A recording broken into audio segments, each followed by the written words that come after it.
నేటి వాగ్దానం 37వ కీర్తన 5వ వచనం. నీ మార్గమును యెహోవాకు అప్పగింపుము, ఆయన నీ కార్యమును నెరవేర్చును. మన జీవితాల్లో మనం చేసే కార్యాలు, మంచి కార్యాలని నెరవేర్చబడాలని ఆశపడతాం.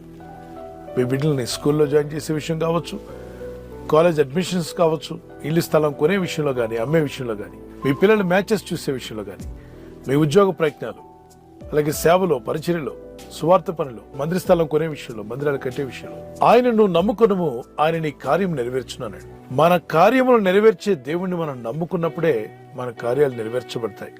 ఎన్నోసార్లు కార్యాలు విఫలమయ్యాయని నిరుత్సాహపడుతున్న వారందరూ ఈరోజు ఈ వాగ్దానం పట్టుకుని ప్రార్థన చేయండి. మీలో నిరుత్సాహం, ఆ డిప్రెషన్ ఇప్పుడే మీ నుండి దూరమగును గాక. మీ కార్యం నెరవేరుతున్న ఒక విశ్వాసంతో ప్రార్థించండి, నిరీక్షణ కలిగి ఉండండి. సామెత 3:5 నీ స్వబుద్ధిని ఆధారం చేసుకోనుక, మన సొంత బుద్ధిని ఆధారం చేసుకోకుండా మన మనసే మనల్ని మోసం చేస్తుంది. రకరకాల ఆలోచనలు, కన్ఫ్యూజన్ కలుగు చేస్తూ ఉంటుంది. స్థితిగతులు, పరిస్థితులను చూసి, చుట్టూ ఉన్న మనుషులను చూసి ప్రభావితులు అవుతూ ఉంటాం. మనుషులు, human beings are easily influenced by other human beings. అంటే మనుషుల యొక్క ప్రభావం మీ మీద ఎంతో ఉండొచ్చు. కానీ ఇక్కడ భక్తుడు అంటున్నాడు, నీ మార్గం ఆయనకు అప్పగించుకో. ఎలా అప్పగించాలి? మీరు చేస్తున్న పనులు, మీ యొక్క మార్గాలు ఆయనకి ఎలా అప్పగించుకుంటారు? ప్రార్థన ద్వారా. విశ్వాసం ఉంచి ప్రార్థిస్తున్నప్పుడు మీరు దేవుని మీద ఆధారపడుతున్నారు, మీ కార్యాన్ని ఆయనకు అప్పగించుకుంటున్నారు. మన ప్రార్థనలన్నీ కూడా ప్రభు యొద్దకు వెళ్తున్నాయని నమ్మండి.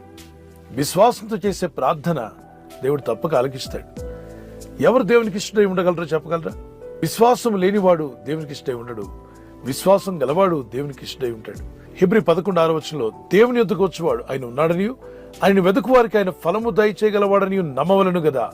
అలా నమ్మినప్పుడు కార్యాలు జరిగిస్తాడు.